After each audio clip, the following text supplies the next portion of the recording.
Why is this game so hard? Celeste, whatever you want to call it, is an indie 2D platformer developed and published by Matt Makes Games. They should really change their website's URL. This game started development all the way back in August 2015. Celeste's gameplay was designed to be minimal and accessible, featuring game mechanics to make the game more complex, while at the same time also adding in stuff like an assist mode to make the game a bit less challenging. The game was initially developed for the Pico 8, a virtual machine and game engine, and it was later known as Celeste Classic and appeared in the final product as a hidden minigame. Celeste was released on January 25, 2018 for the Nintendo Switch, PlayStation 4, Windows, Mac, and Linux, before being released on Xbox One the next day and on Google Stadia in July 2020. Alright, let's try this game out. This game looks charming enough, so it can't be that difficult, can it? Can it? Alright, here we are, so we can jump, climb walls, and dash. This game has 8 chapters divided into many single screen challenges with checkpoints in case, you know. Some of these levels contain paths leading to optional challenges and hidden collectibles, with the main collectible being the strawberries. These strawberries don't serve any purpose besides being fun little collectibles, but you can get an achievement if you collect all of them. Of course, since this game is made to be challenging, there is a death counter for each level. So our goal is to reach the summit of Celeste Mountain, which is actually a real-life location, though in this game it is a more fictionalized version to fit with the theme and setting of the game. And along the way, we encounter a bunch of characters who help us reach our goal, while others try to kill us. I think.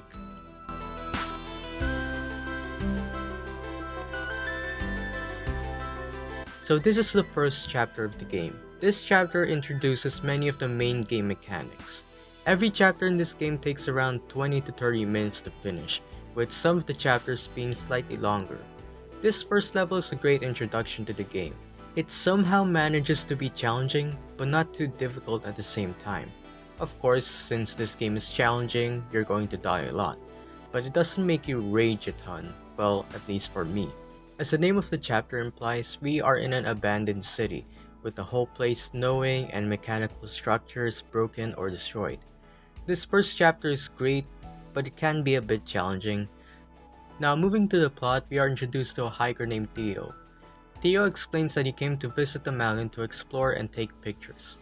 So we return to climbing the mountain where, at the end of the level, we encountered a memorial and decide to make camp there for the night.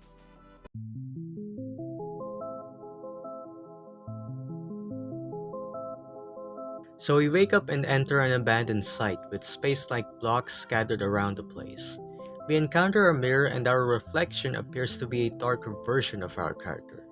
That darker version of us escaped through the mirror and the space blocks can now be interacted with.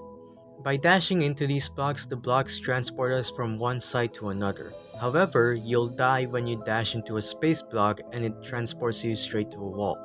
So we find our reflection sitting by a dead campfire. The reflection reveals to be a part of us. You're welcome. Our reflection tries to convince us to stop climbing the mountain. Of course, we refuse and now we have a chase sequence. And this is where everything gets more intense. And by that, I mean the part where you're going to die a lot. I don't hate this part of the level. In fact, I think this part is pretty good in terms of gameplay and narrative. It's such an adrenaline rush and it's really exciting. But maybe for some people this part might be a bit longer than it needs to be. But I don't really have complaints about this part of the level. It's just great. So our reflection stops chasing us and disappears. We pick up a payphone and we are answered by a guy who we have a confusing conversation with. Our reflection appears in front of us, transforms the payphone into a monster and eats us. And would you look at that? It was all a dream. Do I have to say it twice?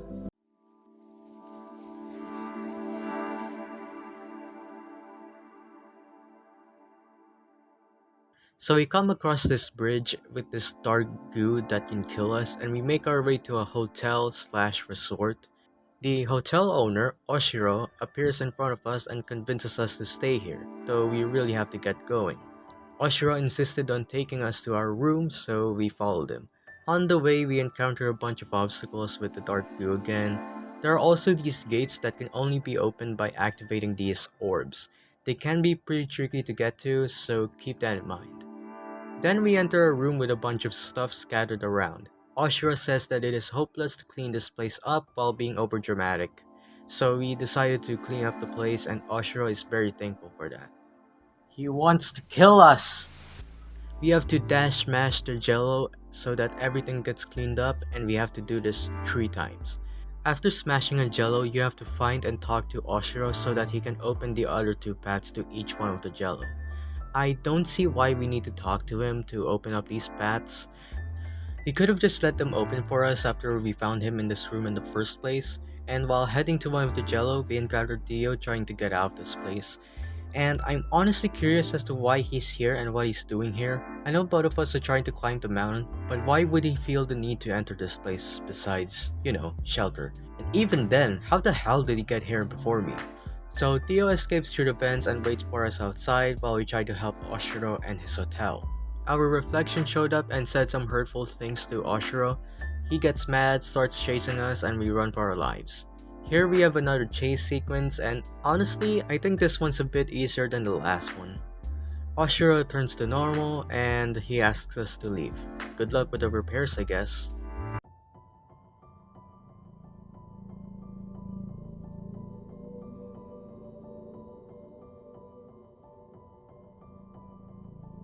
This chapter is the worst by far. It features wind mechanics and other new objects such as the clouds, green bubbles, and moving platforms that can be triggered by the player's interaction. The clouds give you a little jump boost when timed correctly, while other clouds disappear the moment you jumped on them. The timing can get a while to get used to in order to get the jump boost. Once you jump or dash into a green bubble, it will make you dash into whichever direction you're facing. But it'll make you dash almost instantly, so you better react quickly. Do note that the green bubbles reset your dash, allowing you to reach a further distance. And then we have these moving platforms. To get these platforms moving, you can either jump on them or cling to their sides. If they touch a wall, it'll take them a second or two to vanish and then reset to the place they once were. Some of the moving platforms allow you to change their direction manually by simply moving the left thumbstick to the spot where you want to go. And now we have this. Remember in Ninja Gaiden 2 about the second level with the wind mechanic? This one might be worse. Since this game consists of tricky platforms which require you to time your jumps consistently, the wind makes everything way harder. Near the end of the level, I keep failing over and over because of the timing, the platforms, and the wind, obviously. I guess this is karma for not having any lungs. Now back to the story. We meet the old woman who we met earlier in the first level. She tells us that we should give up considering the dangers that lie ahead, but we continue regardless. At the end of the level, we arrive at an old looking gondola. Theo arrives and we both use the gondola to go up. Theo takes another selfie with us as our reflection appears on top of the gondola, causing it to stop, and thus we have a panic attack. Theo tries to calm us down by teaching us a coping mechanism he once learned. We calm down and the gondola starts working again, and we arrive at the top of the ravine.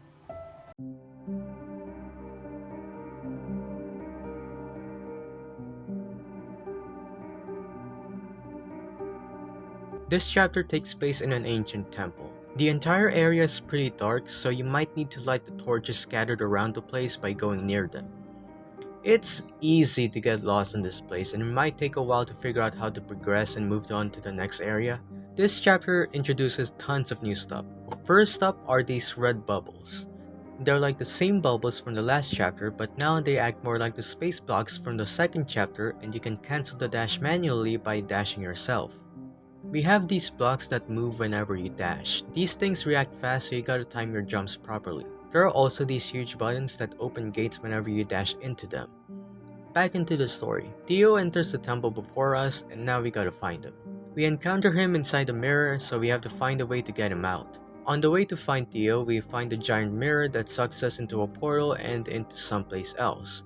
Then we take control of this squid-like monster. We find ourselves and kill ourselves. Feel free to use that quote. We escape that place and the whole temple seems to be freaking out. Our reflection appears and she tells us that this whole thing is caused by us. We make our way through, and this is where the annoying part of the level comes in. Do you remember the squid-like monster we controlled earlier? Yeah, now there are tons of them and they're trying to kill us. Just like us, they have the ability to dash. They can destroy these orange blocks if they dash into them. We also have these barriers that prevent these monsters from getting into us, but man, they're brutal. They follow you everywhere and they act like homing missiles, and sometimes they can be pretty difficult to dodge. So we make our way through and enter another huge area with multiple pathways leading to smaller areas. Just like earlier, it's really easy to get lost in this area without the torches lit, and it gets more irritating with the fact that there is one of the monsters in there. So just try to stay away from that thing so that it can't chase you everywhere. In this area, there are 2 gates that you need to open to enter the next area. And since there are 2 gates, you need to find 2 keys that can be found in one of the sub-areas. So we find Theo, who is trapped inside a crystal, which means we have to carry him throughout the end of the level. While carrying Theo, you can't dash, but you can still jump. But my goodness, this part is annoying. While trying to get out of here with Theo, you gotta complete some chores first. Whether be it activating shields or opening gates, it's annoying. And when you're near a gate that takes you to the next area, there's little to no movement for you to jump when the monster is trying to dash at you. And don't get me started in this part. 2 of them? So we reach the end where a giant eyeball is blocking the way, we throw Theo at it, it dies, and we escaped.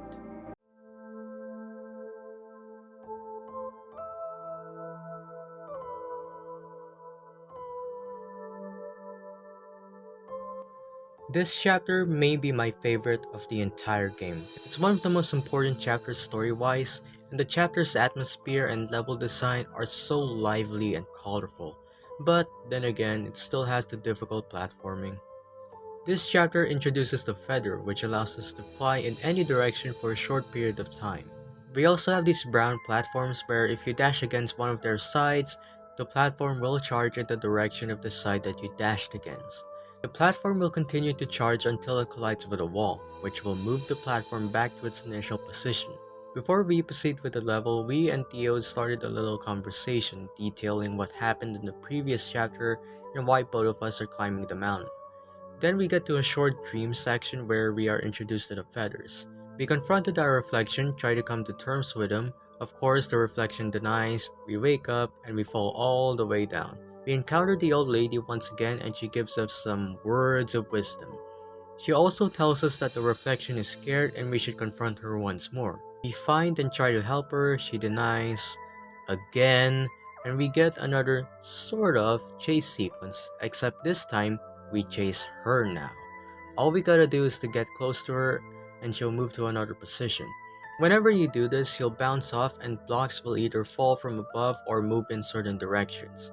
In every phase, she gains new attacks like throwing orbs, targeting lasers, and shooting more orbs. I really like this sequence.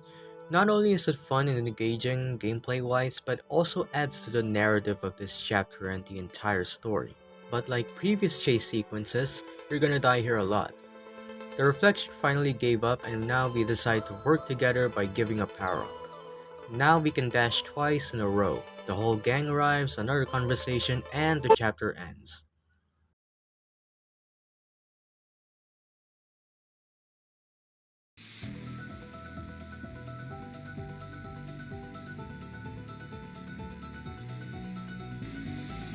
So now we have reached the final chapter of the game as we climb from here all the way to the summit.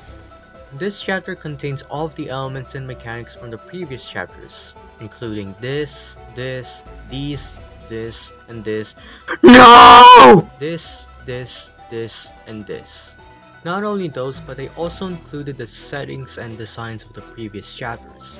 It's really cool to see all the previous chapters crammed into one big finale. Now, of course, since this chapter contains everything from the beginning, this chapter retains the difficulty of the mechanics of the previous levels. Now you might think that this chapter just inserts a previous section of a certain chapter and calls it quits. Well, no. Since we got Mario Kart Double Dash from the last chapter, they designed the levels to challenge this new gimmick we got while also trying to stay true to the level design and mechanics of the certain chapters. At the end of each level, our reflection shows up as a purple orb. Once we get close to it, we are lifted upwards and we are taken to the next level. But what does this chapter call for its own besides including previous levels? Well, this chapter has its own level where we are nearing our goal to reach the summit. This entire level doesn't contain a ton of gimmicks from the previous chapters, except the feather from the previous chapter. It mostly involves tricky platforming, tight jumps and dashes, and precise timing. You're gonna die a lot here, which is why there are tons of checkpoints scattered around the place. There are 28 checkpoints here, so you know that this level will take a lot of time and attempts to beat. This felt like the final challenge of the game, except that it isn't. Either way, this entire level is challenging, and I mean it. It is challenging even without all the gimmicks from the previous chapters. This felt like the challenge because the entire progression in this level depends on you, your timing, and your skills. There are a lot of areas that require said things, and most of them require you to be quick on your feet, meaning you need to react as fast as possible. Moving back to the story, before transitioning to the next level each time, we get a little conversation with our reflection, recalling the events that happened in the previous chapters. These conversations didn't feel useless, as the whole point in climbing this mountain is to confront our inner conflicts, which is what we did in the last chapter and what we're doing right now in this chapter. Nevertheless, we have finally reached the summit. We have a little heart-to-heart conversation with ourselves, deciding about what we should do next or to return home. We insisted on taking a few more moments admiring the view, and then the chapter ends. But is it really over? No. We return to the old lady's cabin where we'll be celebrating. The whole gang arrives and we'll be baking a strawberry pie for everybody. Now, if you collect all of the strawberries before completing Chapter 7, you get a different ending depending on how many strawberries you collected.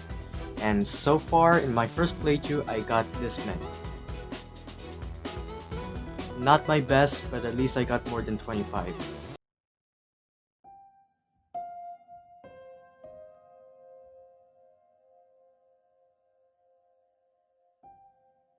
Chapter 8 introduces a ton of new features, most notably the inability to recharge dashes. Now, on the outside, that doesn't sound too much of a problem, but the levels here are insane. Without having to recharge dashes, you really need to work on your timing in each area. Now, before progressing the entire chapter, there is this gate that blocks you from going any further. In order to get through the gate, you need to backtrack to the previous chapters and collect a total of 4 crystal hearts. Once you collect enough hearts and pass through the gate, you are now in hell. There are fireballs scattered around the place, and when the place turns cold, they turn into ice balls that have spikes on the bottom and can be jumped on the top. We have these blocks which will launch a player in the direction that they were touching it from upon being grabbed or landed on. When the environment is cold, these blocks change and they turn into a different kind of block that slowly sink when grabbed or landed on and shatter afterwards. We also have these hot bumpers that can kill you upon contact, and when it is cold, these things turn into those bumpers that are found in Chapter 6. There are also conveyor walls that launch you upwards when you grab into them, and when it is cold, these turn into ice balls that you cannot grab onto. There are these barriers which are either ice or lava that can kill you if you get close to them. They'll appear or disappear depending on whether the switches are toggled to hot or cold. Now, speaking of switches, these things toggle everything between hot and cold. When flipped to hot, the bumpers turn into hot bumpers, shattering blocks into launching blocks, ice walls into conveyor walls, ice balls into fireballs, and the lava gates disappear. When flipped to cold, it does the same thing in reverse. Now that's a lot of gimmicks to take note of. But surely it can't be that difficult. After all, this isn't the final chapter of the game, so they might be saving the difficulty in the final chapter. Right? I cannot stress how much time I spent trying to get past this section. It took me so long, but I still got it. I won, but at what cost? And the latter half of the chapter, really challenging. It took so many attempts, but I managed to beat it. Oh, I almost forgot the story. Sorry.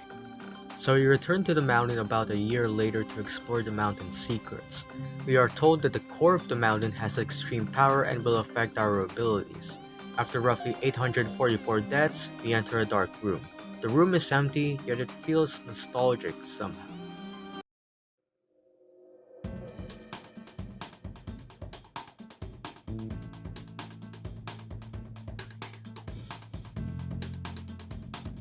This is the final chapter of the game and was introduced as a free update to the game. This chapter is by far the longest and most challenging chapter of the entire game, as it introduces tons of new objects and mechanics. The first one is double diamonds.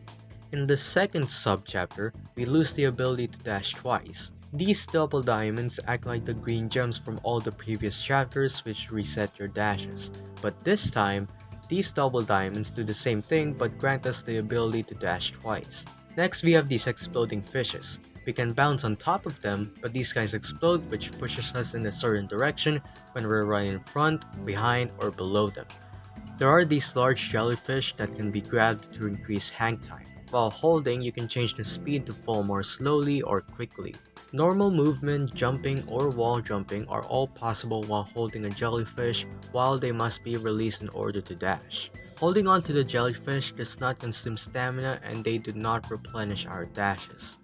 These jellyfish are not affected by most surfaces except for these barriers, which instantly destroy the jellyfish upon contact.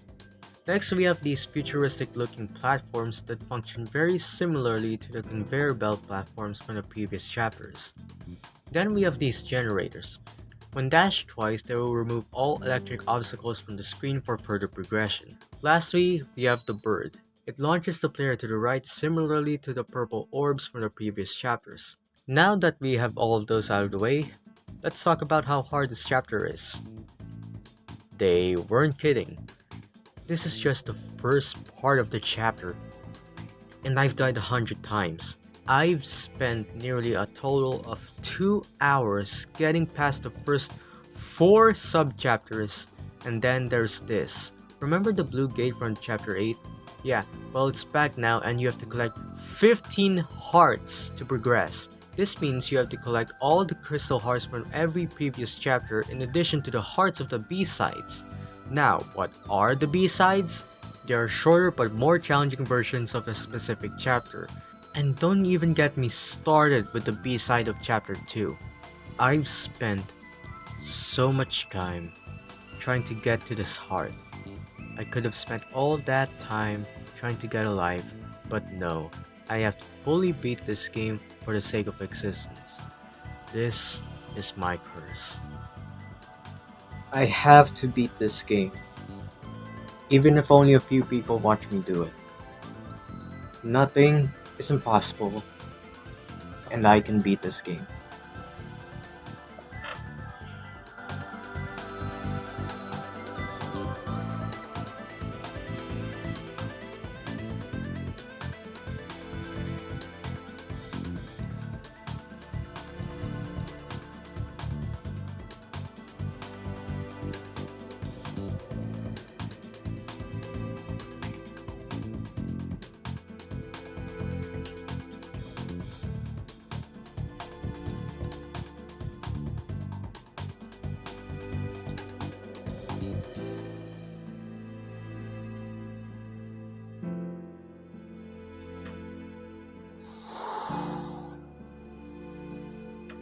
I got all the hearts I needed. Now for the final challenge.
Yes!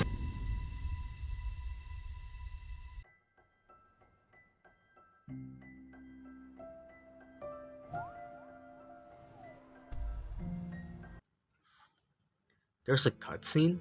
So we're somewhere in the future and we visit the gravestone of the old woman whom we had developed a strong relationship with. We see the bird as a part of the old woman and set off to space. We attempt to catch the bird multiple times. In the process, we begin to accept that Granny will be truly gone forever. Together, we decide to help free the bird that we had cornered, sort of a tribute to Granny. Afterwards, we meet Granny for the last time. We apologize to her for not attending her funeral and thank her for helping us on our journey up the mountain. Granny slowly disintegrates and shortly after, we wake up. We start chatting with Theo, who had tried contacting us for a long time. Theo then shows an old photograph of Granny and Theo's grandpa. Finally, we are happy that our experience climbing the mountain with Theo was just like that of Theo's grandpa and Gran. So we have finally finished the main story of Celeste. What are my thoughts? It was a roller coaster of emotions, I can tell you that. The story tackles depression and anxiety, and what I think the game is telling us is that you have to embrace or work alongside the things that bring you down so that you can reach your full potential. Celeste is full of emotions that we all feel, and some are completely dominated by. Our main objective was to climb the mountain, but as we dive deeper, progress more, it wasn't only the mountain that we have to overcome, but ourselves. And that right there really grabs my attention in this whole story. It's ironic that a game about dealing with stress gave me stress.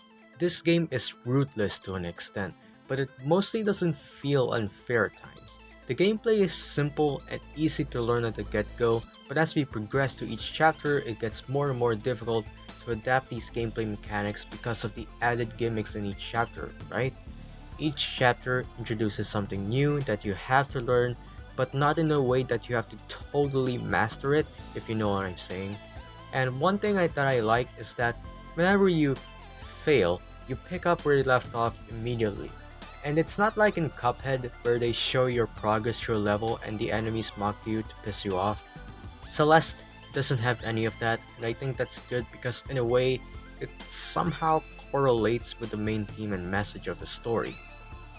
Despite being the hardest game I've ever beaten yet, this game is a masterpiece. There's a lot to love about Celeste. The story, the smart mechanics of the game, the beautiful soundtrack, the challenging but fair gameplay and level design. They've put a lot of thought and care into this small yet expansive package. And I can't believe I spent 18 hours just trying to beat this game. I should probably go to sleep. Why is this game Not so hard? Oh hey, I went back to check up on Celeste and I found something funny looking. This is not how I remembered it. I never thought I'd see you again. We all know Celeste, a 2D platformer that's well known for its innovative gameplay, level design, and unique story. It's one of the most popular indie titles of all time, and it brought together many people around the world. It's a game focused on depression and finding self-worth, in which we have to overcome our passive limitations and climb to achieve peace. Literally. I had a lot of fun playing the game, and it's definitely one of my favorite games of all time, which I never really expected. I never expected an indie game that I'd never heard of before to become one of my all-time favorites. It's astonishing. I like everything that there is about Celeste, except of course, the B-side levels. That one level still gives me nightmares to this day.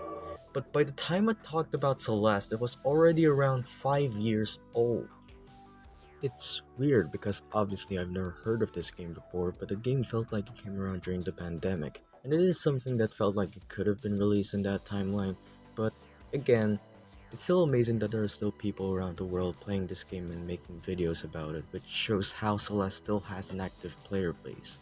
So to commemorate the game's 6th anniversary, the indie studio Maddie Makes Games developed a free bite-sized game titled Celeste 64 Fragments of the Mountain. As the title suggests, this is a take on Super Mario 64, turning Celeste, a 2D platformer, into 3D, while also keeping the textures a bit low res to make it feel like we're playing an actual N64 game. You can easily download this game on your PC, just go to the official website and click download. Once you downloaded the game, you should get it running. However, upon running the game for the first time, I got a security notice. I don't know if it's just me, but if it isn't, then this should be fixed. So it's a very minor complaint. So far, I didn't get any viruses on my laptop. Thank you, Maddie. So this is Celeste 64. Like I said earlier, it's a small game, so it explains why this game only has one giant area. Another thing to say for the developers of the game, when I played the game for the first time, I used the keyboard, and for some reason, the spacebar won't register the jump. Every other keybind works except for this one button. I get it that a controller is recommended for this since it's 3D and designed to play like Mario 64, but it really would have been nice if you could play on a keyboard with ease. I finished Celeste with a keyboard, so why is it so janky here? I get it, programming is hard, and kudos to the developers for delivering yet another addition for Celeste, but the keyboard controls are one thing I have to point out. The fact that you can't even change the controls is also a problem too, which wouldn't be a problem for people who played Celeste before in using the default controls, but it's been a long time since I played it, and clearly I forgot what the controls were. So after this short back to basics tutorial, we finally meet Granny once again. So, correct me if I'm wrong, but isn't Granny dead in the last game? Like, in chapter 9, wasn't it confirmed that she died? I don't know, but it's nice to see her back for this anniversary. So this is basically the entire game. It's just one giant area with a bunch of strawberries to collect. It's similar to Super Mario 64. One level is essentially one area with a bunch of stars to collect. It doesn't matter in what order you collect these strawberries, you just collect them. At the same time, there are also B-side tracks that you can find around the area. We'll get there eventually, but let's take a look at what we have here for now. Most of the core gameplay mechanics from Celeste are brought back here.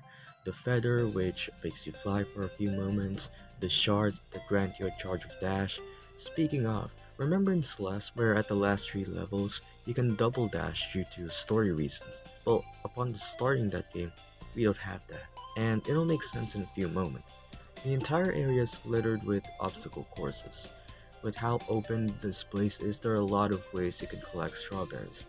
One thing you notice is that whenever you climb a wall, you don't get tired unlike in the base game, which is an odd thing to change from the game, but it makes sense since this time it's in 3D and some things have to be altered for it to work here. There are also a bunch of secret areas that you can unlock, but I won't spoil it for you because I'm a good guy. But I will say there are signs that you can find which can help you find them. Going back to the gameplay, there's also one more thing I have to add.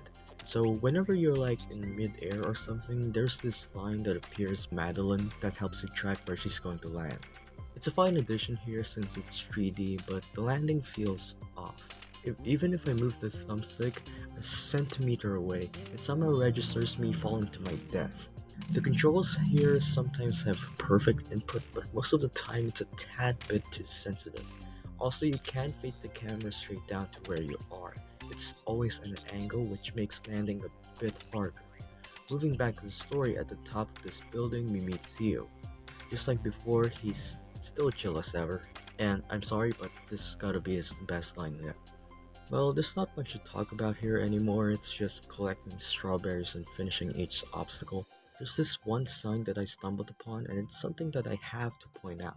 This sign tells you how to skid jump, which is going to be insanely useful in one of the B-side tracks.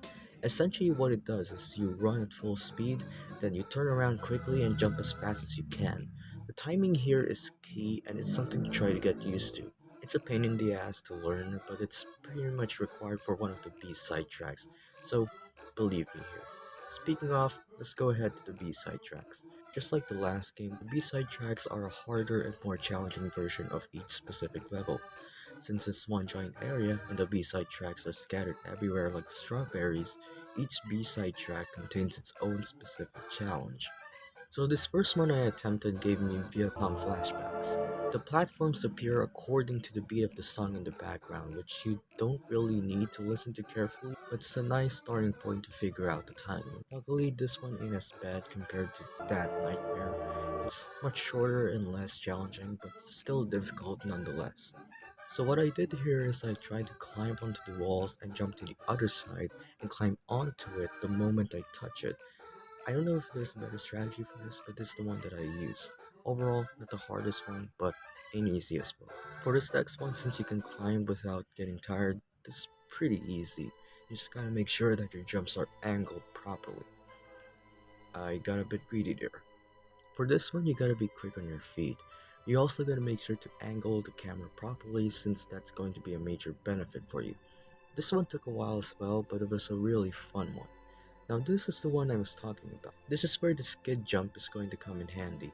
A regular jump won't reach that shard, so if you skid jump correctly, you should get to the other platform and onwards. The problem here is the skid jump itself. The controls are a bit whack here and it's hard to get the skid jump to work. Even if you did a successful skid jump, most of the time you're going to be facing in the other direction instead of going straight, and you have to do this twice. For the second part, you have to angle yourself properly to try to activate all those spears and not touch the spikes. And like any other obstacle in the game, you have to restart from the beginning if you fail. I don't like this one. So let's move on to another area. If you climb to the top of this tower, the one with a ton of spikes, there's this feather here that can get you to that island. If you go there, you meet Badalin, our antagonistic counterpart. I don't know if this island is another Super Mario 64 reference, but who knows. This is where you can end the game and see the amount of time you took to get here, and how many strawberries you collected. Upon reading the sign, we finally get these voiceover credits, and that's pretty much the entire game. It's a well-rounded addition to Celeste, but it does have its problems. The controls, the platforming, the game itself is a bit too short for my liking. It's nice that it's free, but I wish we had more stuff here than what we actually got. It's a nice take on turning Celeste into 3D, and I like how even the characters notice that change. It's really cool. There isn't much story here. Even if you talk to every character here, you guys just chat about what happened, and it's nice, it's normal. But what about stuff that's happened or that's about to happen? None of them hinted at the possibility of there being a sequel other than this dialogue between Badalin. But even then, it could have been an entirely different thing. And not every character is here. I mean, what about that hotel guy? I know he's dead, but he was a character in the last game. And there's only one area here, so that doesn't make the game as replayable as Celeste. If only this game had more, it would have been a lot better, but given with what we have now, I think it's enough. All in all, it's a nice addition to Celeste and a love letter to the fanbase. Wow. Wait, that's actually a real thing? I thought this was some sort of shitpost. So if this is real and official, can this be also real and official? Yeah, I don't know.